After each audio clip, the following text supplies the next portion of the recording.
दिल्ली में इस समय हम कुछ ही दूरी पर पाकिस्तान एम्बेसी के पास खड़े हुए हैं। यहाँ पर पाकिस्तान के खिलाफ जो जम्मू कश्मीर के अंदर इतना बड़ा नरसंहार हुआ है, पहलगाम के अंदर जो निर्दोष लोग हैं उनकी हत्या की गई है, उसके विरोध में जम्मू कश्मीर सरकार में पूर्व मंत्री हर्षदेव सिंह जी दिल्ली पहुंचे, जो कि पाकिस्तान एम्बेसी जाकर वहाँ उनका पुतला जलाना चाहते थे, क्योंकि पाकिस्तान के जो आतंकवादी हैं उन्होंने हिंदुस्तान में माहौल ख़राब करने की कोशिश की है। इस वक्त हर्षदेव सिंह जी हमारे साथ हैं। आपको पुलिस ने आगे नहीं जाने दिया, आप पाकिस्तान एम्बेसी जाना चाहते थे, क्या लिख करके लाए हैं? देखिए, हम जहां पाकिस्तान की कंडेमनेशन जो है वो कर रहे हैं और पूरी दुनिया कर रही है, विश्व के तमाम मुल्क पाकिस्तान को कंडेम कर रहे हैं। हम वहाँ जा रहे थे, वहाँ धरना प्रदर्शन करने के लिए, लेकिन हमें वहाँ नहीं जाने दिया गया। लेकिन हमारा सवाल जो है वो सरकार से भी है कि सिर्फ निंदा करने से काम नहीं चलेगा। हमारी जो लीडरशिप है वो निंदा करती है, फिर कड़ी निंदा करती है, फिर कड़ी से कड़ी निंदा करती है, और फिर सब खामोश होकर बैठ जाते हैं। और वो लोग जिन्होंने सफ़र किया है, जिनके परिवार के सदस्य चले गए, उनके लिए ज़िंदगी भर का शौक रह जाता है, शोक रह जाता है। कहाँ है वो आज लीडर जो बड़ी बड़ी छाती पीट पीट के ये कहते थे कि जब हम आएंगे तो पाकिस्तान आंख उठाकर देखने की हिमाकत नहीं करेगा? कहाँ हैं वो लोग जो ये कहते थे कि इन्फिल्ट्रेशन कैसे होती है, घुसपैठ कैसे होती है, जो ये कहते थे कि बॉर्डर्स केंद्र सरकार के अधीन है और इन्फिल्ट्रेशन इसलिए नहीं रुक रही है क्योंकि दिल्ली कमज़ोर है?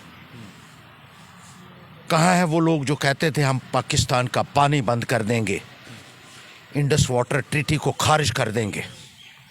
कहाँ है वो लोग जो ये कहते थे कि मोस्ट फेवर्ड नेशन का दर्जा जो है वो पाकिस्तान से वापस ले लिया जाएगा?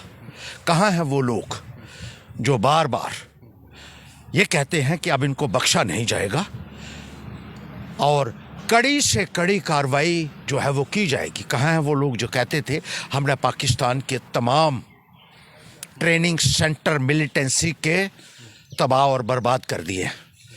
क्या हो रहा है जम्मू कश्मीर के अंदर? किसको जवाब देना है? क्या सरकार की ये जिम्मेदारी नहीं बनती है कि अमन और शांति का माहौल अपने नागरिकों को दे? आज इतनी इनसिक्योरिटी है कश्मीर के अंदर, जम्मू कश्मीर के अंदर, मिलिटेंसी जम्मू तक पहुंच चुकी है और लोगों में एक खौफ का माहौल आज पनप रहा है। कौन इसके लिए जिम्मेदार है और सरकार इस संदर्भ में क्या कर रही है? जो लोग ये दावे करते रहे आज तक कि नॉर्मलिटी हमने ला दी, जब 3 महीने नॉर्मल होती है सिचुएशन तो अपनी पीठ थपथपाते हैं, और जब कहीं ऐसा हादसा होता है तो सिर्फ पाकिस्तान को कोस करके बैठ जाते हैं। हमें नॉर्मलिटी चाहिए। जम्मू कश्मीर तबाह और बर्बाद कर दिया है। आप मानते हैं कि इंटेलिजेंस फेलियर हुआ है? इंटेलिजेंस फेलियर है, गवर्नमेंट का भी फेलियर है। किस तरीके से पाकिस्तान दंदनाता हुआ इतनी वारदातों को अंजाम दे रहा है। पहले हमारे 40 के करीब सैनिक शहीद हुए, बॉर्डर से 2-2 किलो RDX यहाँ आ रहा है, कैसे पहुंच रहा है यहाँ? कैसे सैनिक शहीद हुए? अब हमारे, लेकिन ये भी सच है कि नहीं, ये भी सच है कि चुन चुन करके हिंदुओं को मारा गया है। जो भी हो, बिल्कुल सही है। क्यों मारा जा रहा है? क्यों टारगेट हो रहे हैं हिंदूस?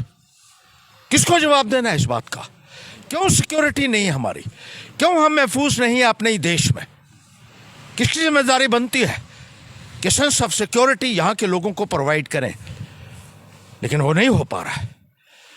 और वादे आप लोगों ने किए थे कि पाकिस्तान आंख उठा के देखने की हिमाकत नहीं करेगा। आज किस हालात में जम्मू कश्मीर के लोग रह रहे हैं, इस बात का अंदाज़ा दिल्ली में बैठे हुए लोगों को नहीं हो सकता है। और माफ़ कीजिएगा, जम्मू कश्मीर को आप रिमोट कंट्रोल से दिल्ली से नहीं चला सकते हैं। जम्मू कश्मीर के लोगों को कॉन्फिडेंस में लीजिए, नौजवानों को कॉन्फिडेंस में लीजिए, आम जनता को कॉन्फिडेंस में लीजिए, पॉलिटिकल पार्टीज़ को कॉन्फिडेंस में लीजिए, क्योंकि सब चाहते हैं कि जम्मू कश्मीर में अमन और शांति हो और पाकिस्तान जुर्रत ना करे। लेकिन इसके लिए विश्वास बहाली भी बहुत ज़रूरी है और सब लोगों को आपको साथ लेकर चलना होगा।